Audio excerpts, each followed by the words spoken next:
반갑습니다, 여러분. 예, 오늘 아침에 어느 분한테 문자 메시지를 받았는데, 예, 목사님 감사주일입니다 하고 인사를 해주셨어요. 그러면서 예, 맨 마지막에 그런 말씀을 하시더라고요. 올 추수감사주일에는 감사의 지수를 올리겠습니다 라는 말을 해요. 감사지수. 전 처음 들어본 말인데 이분은 뭐 다른 무슨 물가지수 이런 이야기는 많이 들었는데 감사지수라는 신선한 표현을 해주셨어요. 그래서 이번 추수감사주일은 감사지수를 올리겠습니다라는 다짐을 저에게 보내주셨어요. 우리도 그런 다짐을 하는 2021년 감사주일이 됐으면 좋겠습니다. 하나님 앞에 하나님 감사 지수를 올리겠습니다 하고 하나님께 우리의 헌신을 드리는 시간이 되었으면 좋겠습니다. 감사 지수를 올리려면 오늘 말씀의 제목대로 범사에 항상 감사하면 감사 지수가 올라가지요. 범사에 항상 감사. 오늘 읽은 말씀에 보니까 정말 아주 쉽게 그리고 간단하게 감사의 삶을 요약해 주신 것 같아요. 범사에 항상 하나님 아버지께 감사하라. 그리스도의 이름으로. 이런 말이 있습니다. 당신 마음에 감사하는 생각이 없으면 당신은 파멸의 노를 젓고 있는 사람이다. 부디 다른 공부보다도 먼저 감사하는 공부를 해라. 우리에게 필요한 내용인 것 같습니다. 마음에 감사하는 생각이 없으면 파멸을 향해서 노를 젓고 있는 사람이다. 부디 다른 공부보다도 먼저 감사하는 공부를 해라. 그러니까 감사는 배워야 되는 것 같아요. 오늘 제게 문자를 보내주신 그분도 감사 지수를 올리겠습니다라는 그런 결단은 내가 감사하는 공부를 좀 더 해야 되겠다라는 다짐 같아요. 여러분, 감사가 없으면 우리의 삶이 파멸을 향해서 간다고 말을 했습니다. 이분은. 그리고 우리에게 필요한 것은 먼저 감사하는 공부를 해야 된다. 디모데후서 3장 1절과 2절에 보면요.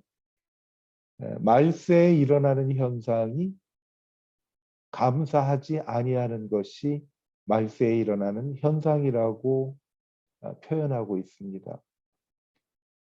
사람들이 자기를 사랑하고 돈을 사랑하며 자랑하며 교만하며 비방하며 부모를 거역하며 그 다음에 감사하지 아니하며 말세에 일어나는 현상인 것 같아요. 감사하지 아니하며 처음에 소개해드렸던 파멸을 향해서 노를 젓는 것과 같다라는 내용의 이야기를 나눴습니다. 내 안에 감사하는 마음이 없으면 말세라는 것은 이제 주님의 시간이 점점 가까우게 되면 주님이 세상을 심판하러 오시는 그날 또 우리는 주님을 만나는 그날이 될 텐데 감사하지 아니하며 보면 우리 주위에서 일어나는 일들을 보면 감사보다는 원망과 불평이 더 많은 것 같아요. 이런 우리를 향해서 하나님은 말씀을 하십니다. 범사에 항상 감사하라. 범사라는 말에는 여러 가지 뜻이 담겨 있는 것 같아요. 뭐 영어 성경에 보면 everything, 모든 면에서 감사하라라는 표현을 하는데 그 모든 일에 감사하기 위해서는 어떤 형편에서든지 감사하라라는 뜻도 담겨 있는 것 같아. 어떤 형편에서든지 감사하라. 또 무슨 일이 일어나도 감사하라라는 의미도 담겨 있는 것 같아요.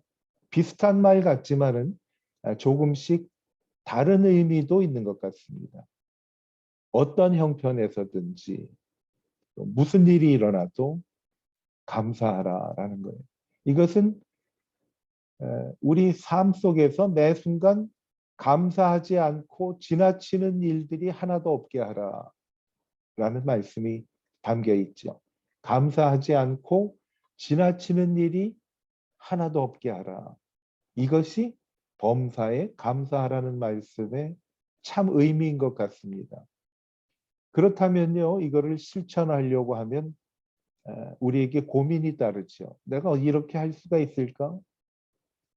어떤 형편에서든지 무슨 일이 일어나도 또 어떤 일이 있어도 감사하지 않고 그냥 지나치는 일이 없게 하려면 하나님의 말씀을 하시는 거니까 우리가 순종해야 하잖아요. 그러니까 이 말씀 속에서는 감사에 대한 마음의 부담을 갖고 감사를 공부하라는 뜻도 담겨 있고 뿐만 아니라 이것을 막연히 감사하지요라는 그런 표현만 하는 것이 아니라 구체적으로 감사하는 법을 배우라라는 거죠. 감사하는 공부를 하라는 거죠. 마음이 담겨 있어야 되고 첫째는 마음이 담겨 있어야 되고 그 다음에 하나님께 경배하는 자세도 담겨 있어야 할 겁니다. 그리고 하나님 앞에 직접 감사를 표현하는 것. 성경에 보면 하나님 앞에 감사를 표현할 때 감사의 예물을 들고 주 앞에 나아가라라는 말씀을 했어요. 예물이 뭡니까?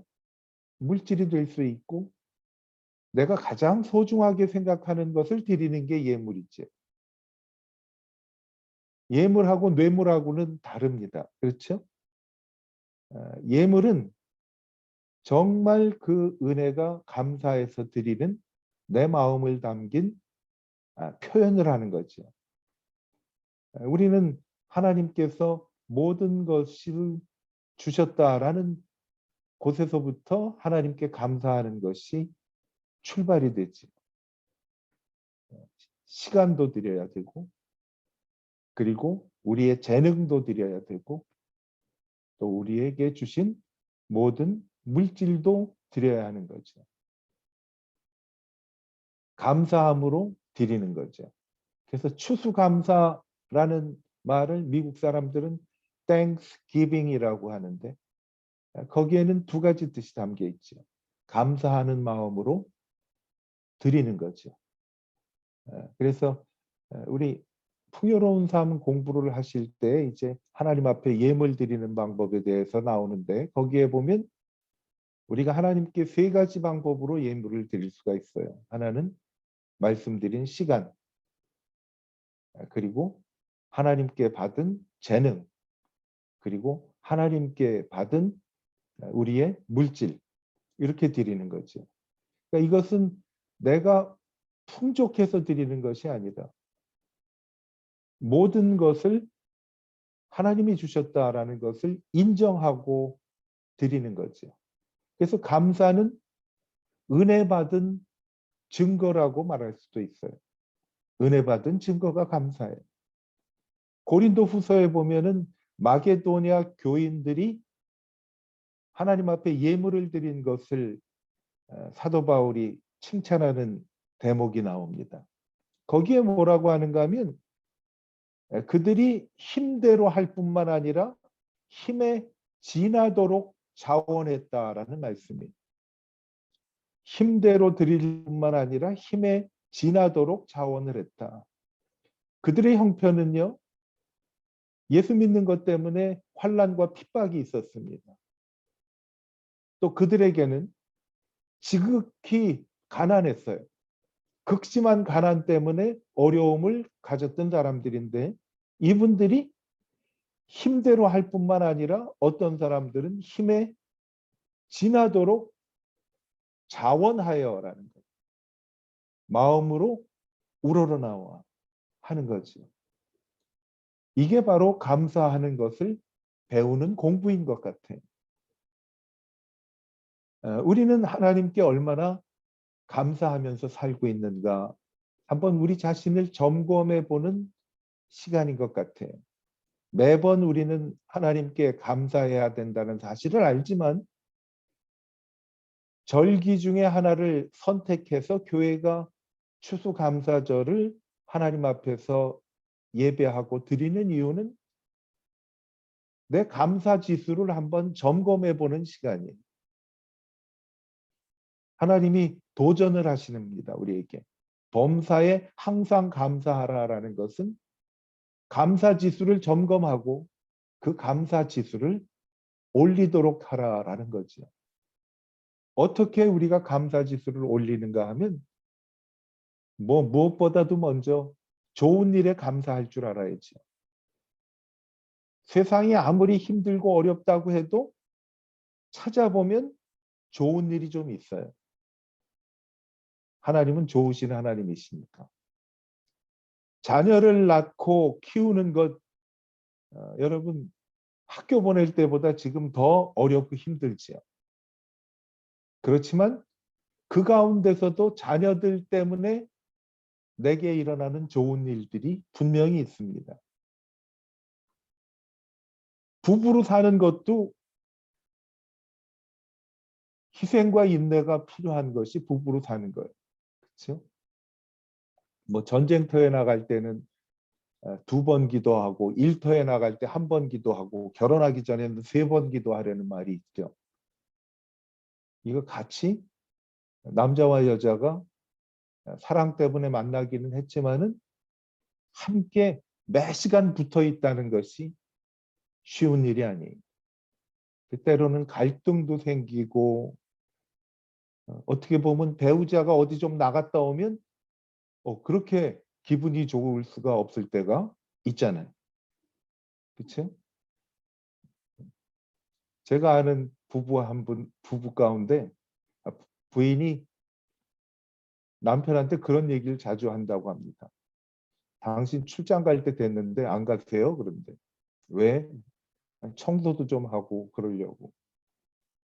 다 이유가 있는 거지. 출장 보내는 부인도 이유가 있고 출장 가면 신나하는 남편도 이유가 있는 거예요. 왜? 그 나쁜 감정이 있어서 그런 게 아니라 힘들어서 조금 take a break. 우리가 브레이크 하는 시간이 좀 필요해서 그렇죠. 그런데도 우리 가정에 여러 가지 어려움도 있고 자녀 때문에 신경도 쓰이고 배우자 때문에 힘들기도 하지만 그 좋은 일이 그 가운데도 있어요. 그래서 그런데 아까 지나치고 가는 감사가 없도록 하자라는 말씀을 나눴잖아요. 그러니까 좋은 일이 있다는 것을 알면 그때그때 하나님께 감사하자라는 거지. 그게 감사 지수를 올리는 거지요. 우리가 하나님 앞에 예물을 드릴 때에도요. 감사 헌금을 드릴 때에도 구체적으로 하나님 앞에 예물을 드리기 전에 내가 감사 헌금을 드리는 이유를 하나님 앞에 드릴 수 있어야 될 것 같아요. 이래서 내가 하나님께 감사의 예물을 드립니다. 헌신도 마찬가지. 마게도냐의 성도들처럼 정말 힘든데 힘이 지나도록 드리는 헌신은요.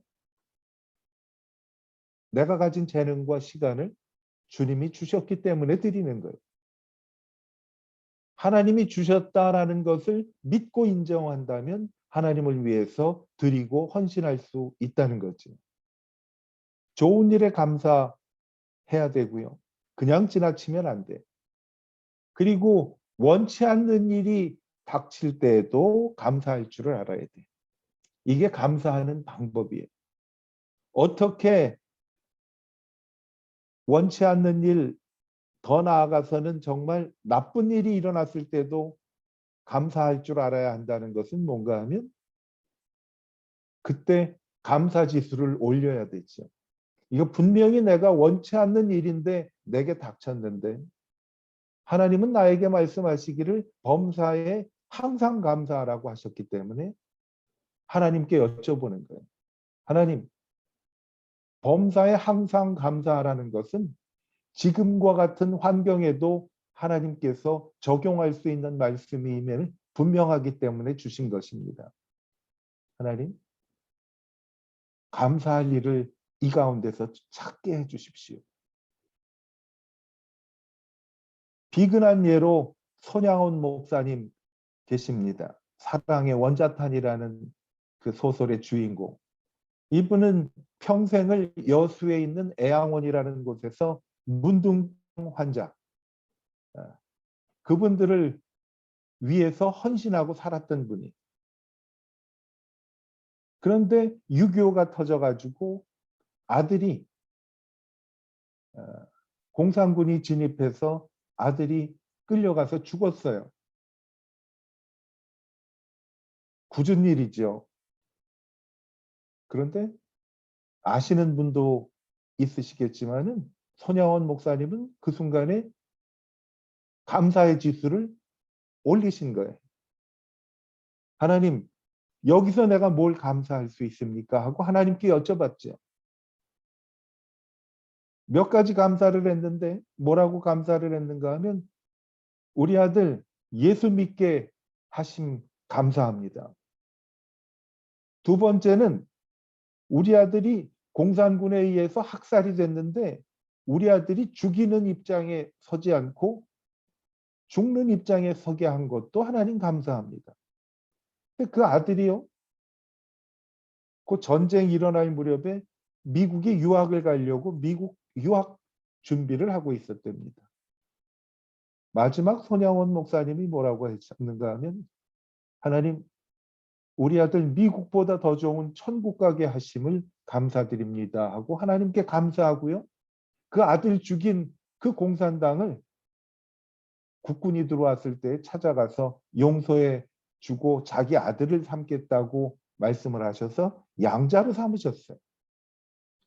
그 이야기를 글로 써서 영화에도 나왔는데 그때 이 손양원 목사님 일대기를 그리는 책의 제목을 뭐라고 해야 되느냐? 이분은 사랑을 실천한 분이고 감사를 실천한 분입니다. 제목을 뭐라고 할까? 이분의 사랑은 그냥 사랑이 아니라 이 세상에서 가장 폭발력이 있는 원자탄입니다. 하고 사랑의 원자탄이라고 그 소설의 이름을 지었어요. 굳은 일에 여러분 하나님께서 우리에게 말씀을 하십니다. 범사에 항상 감사하라라는 것은 굳은 일에도 하나님 앞에 하나님 이 순간에도 내가 하나님께 감사드릴 수 있도록 굳은 일이 감사한 것은 아니죠.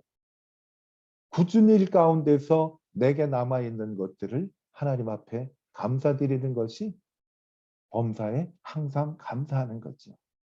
그러니까 굳은 일이나 좋은 일이나 그냥 감사함 없이 지나치는 일이 없도록 하자라는 것이. 한 가지 더 덧붙인다면은 당연하다고 생각하는 것도 우리가 감사해야 할 것을 찾아서 감사하라라는 거예요. 사실 지금 코로나는 우리가 당연하게 여겼던 모든 일상생활이 다 우리에게서 지나가 버렸어요. 그렇죠? 아까 예배 전에 좀 담소하는 가운데 식당에 가서 좀 밥도 먹고 이야기도 하고 하는데 선뜻 마음이 내키지가 않네요. 여러분 우리가 식당에 가서 먹기 전에 고민했던 적이 없거든요. 돈이 없어서 고민한 적은 있는데 사실 돈이 있는데도 가서 못 사 먹으면 그거는 더 답답한 것 같아요. 여러분 당연한 것처럼 여겼던 일 지금 누리지 못한 것을요. 우리는 지금까지 계속 누리면서 살아왔던 것이. 그런 것도 좀 하나님 앞에 감사할 필요성이 있는 거죠. 현대인들은요, 무엇이든지 당연하게 여기도록 부채질하는 환경 속에서 살았어요. 과학이 발달하고 모든 것이 풍족해지면서 이제는요, 사람들이 하나님 앞에 빚졌다는 생각을 하는 것 대신에 이거는 내가 누릴 권리라고 생각하는 경우가 있어요. 어거스틴은요, 이런 말을 했습니다. 그리스도인은 머리부터 발끝까지 할렐루야 해야 된다라는 말을 했어요. 머리부터 발끝까지. 내 머리부터 발끝까지 우리는 정말 하나하나 예를 들어도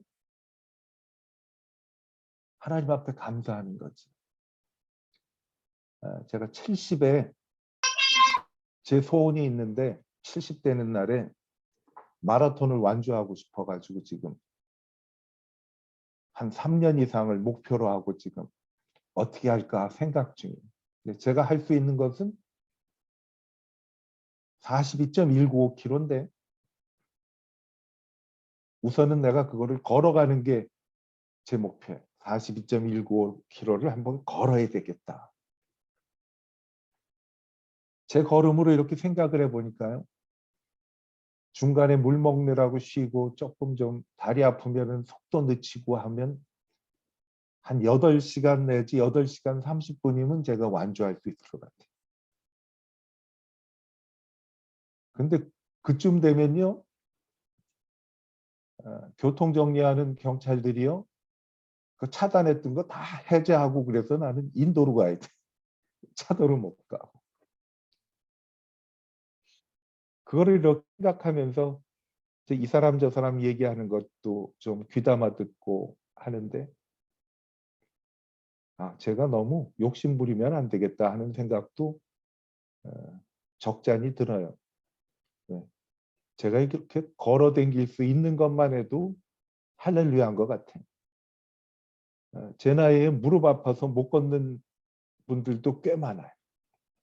그리고 더 감사한 것은 그런 엄청난 도전을 할 수 있다는 자체가 너무 감사하더라고요.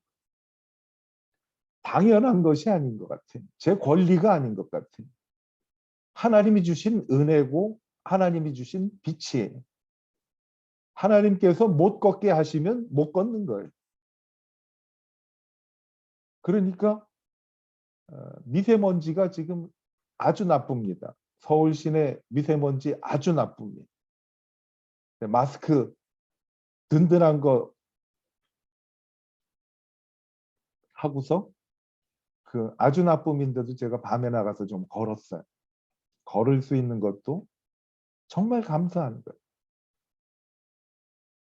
여러분 세계 60억 인구 가운데요. 우리는 엄청난 혜택을 하나님으로부터 받고 누리는 저희들이라는 것을 기억해야 돼. 그거 그냥 지나치면 범사에 항상 감사할 수가 없어요. 코로나 상황 속에서도 베트남에 있지만 다른 나라에 와서 우리가 이렇게 한국에서 사는 것처럼 살 수 있는 것도 하나님이 주신 큰 은혜예요. 코로나 때문에 불편하다고만 생각하실 것이 아니라 코로나 가운데서도 내가 문명 생활을 할 수가 있잖아. 감사한 거지. 결코 당연히 여길 일들이 아니라는 것을 우리가 알아야 한다는 거예요. 처음에 우리 말씀 시작하면서 감사하는 것을 배우자고 말씀을 드렸잖아요. 배워야 됩니다. 배우는 것은 감사 지수를 올려야 되겠다라는 결단으로부터 시작이 되죠. 오늘 감사 지수를 올려야 되겠다라는 결단을 하나님 앞에 드릴 수 있게 되기를 바랍니다. 모든 것 우리 감사 지수가 올라갔으면 좋겠어요. 하나님께 드리는 예배부터 우리의 모든 일상생활부터 하나님 앞에 드리는 우리의 시간과 재능과 물질까지도 감사 지수를 올리는 시간이 됐으면 좋겠어요. 체스터슨이라는 사람이 있는데요. 이 사람은 자기의 인생관을 이렇게 표현을 했습니다. 나의 인생관은 모든 것을 감사함으로 받고 당연한 것으로 여기지 않도록 연습하는 것이다.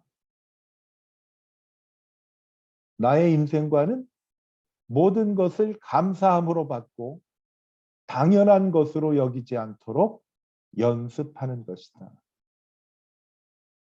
오늘 감사절 통해서 여러분에게 한번 실제로 연습하고 그리고 집안에서 감사하는 것을 실천하는 것들 좀 몇 가지 팁을 드리고 싶은데요. 여러분 가정에서 자녀들과 가족들하고 감사하는 연습을 좀 해보십시오. 식사할 때 내가 이거 밥을 먹을 수 있게 된 것이 얼마나 감사하고 귀한 일이라는 것을 특히 자녀들에게 그리고 가족들에게 내가 밥을 먹을 수 있게 되는 것이 얼마나 감사한 일인가. 그렇게 생각을 하면요. 우리가 밥을 먹을 수 있고 편안한 생활을 할 수 있도록 바깥에서 수고하는 가장들에 대한 감사도 우리가 할 수 있게 돼요. 그렇죠? 어려운데도 가장들이 얼마나 수고를 해요. 아마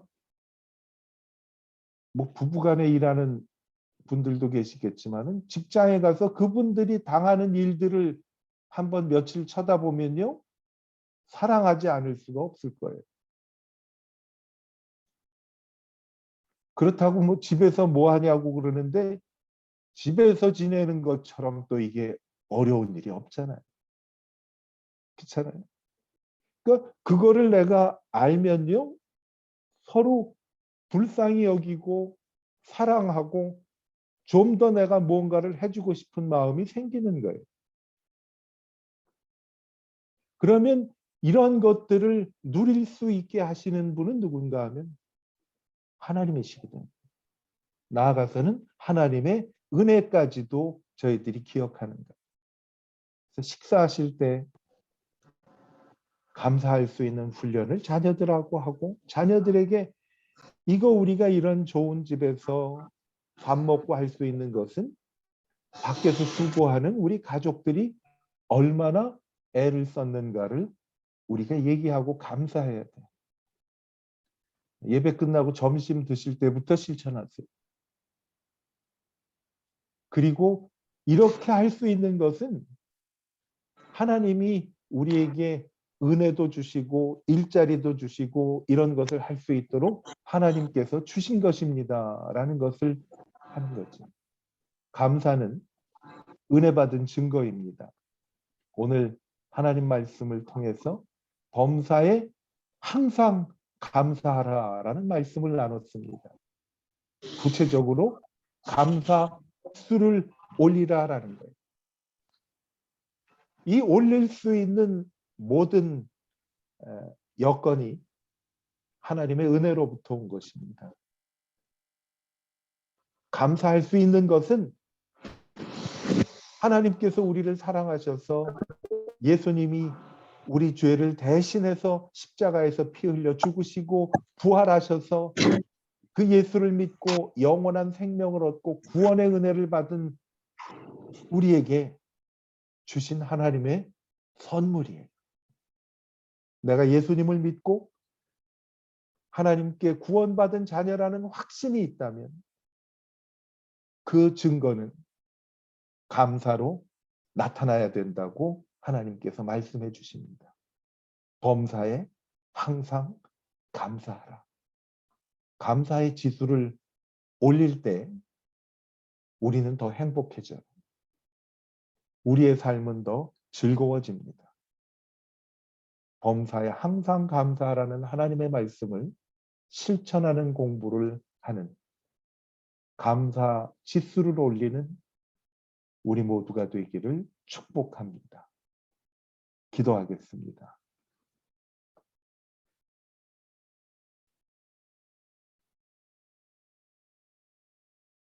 주님, 때로는 우리에게 연약함을 주셔서 하나님의 도움이 필요한 사람임을 깨닫게 하심을 감사합니다. 때론 외로움의 수렁에 내던져 주심도 감사합니다. 그곳에서 주님을 만날 수가 있기 때문입니다. 계획한 대로 일이 되지 않고 틀어지게 하심도 감사합니다. 교만했던 내 자신을 돌아보며 하나님께 도움을 구할 수 있는 은혜임을 알고 감사드립니다. 자녀와 가족들이 걱정거리가 되고 짐처럼 버겁게 느껴질 때도 감사합니다. 그럼에도 그들을 사랑하고 품어주기 때문에 사는 보람을 주심 감사합니다. 때로는 먹고 사는데 힘겹게 하심도 감사합니다.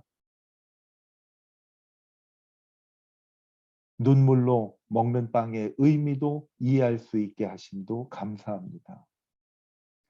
땀과 고생의 잔을 맛보게 하심 감사합니다. 주님의 사랑을 더욱 분명히 깨닫게 하심도 감사합니다. 하나님, 우리 모두 좋은 일이나 굳은 일이나 당연히 여겨지는 일들도 범사에 항상 감사하여 감사 지수를 올리는 우리 모두가 되게 하여 주시옵소서.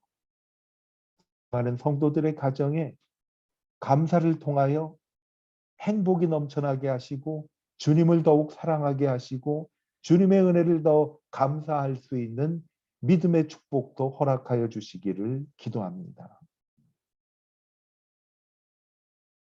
범사에 감사하라. 이는 그리스도 예수 안에서 너희를 향하신 하나님의 뜻이니라. 라고 말씀해 주신 우리 주 예수 그리스도의 크신 은혜와 모든 것이 하나님께로부터 내려왔음을 깨닫게 하시고 늘 사랑을 베풀어 주시는 하나님 아버지의 무한하신 사랑과 우리 속에 늘 하나님께서 함께 하신다는 것을 믿음을 통해 깨닫게 하시는 보혜사 성령님의 우리 안에 충만하심이 범사에 항상 감사하기를 힘써서 감사 지수를 높이기를 힘쓰는 사랑하는 하노이 베델교회 성도들 위에와 그들의 가족들 위에 또 특별히 밖에 나가서 일하고 수고하는 가장들 위에 흩어진 믿음의 백성들 위해 이제부터 영원토록 함께 하시기를 우리 주 예수 그리스도의 이름으로 간절히 축원하옵나이다. 아멘. 주가 일하시네 주가 일하시네 주께 아끼지 않는 자에게 주가 일하시네 주가 일하시네 신뢰하며 걷는 자에게 신뢰하며 걷는 자에게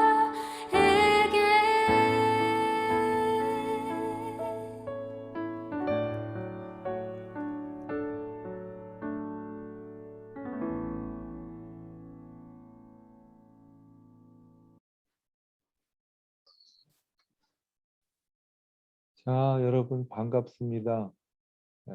좋은 주일 되시고요.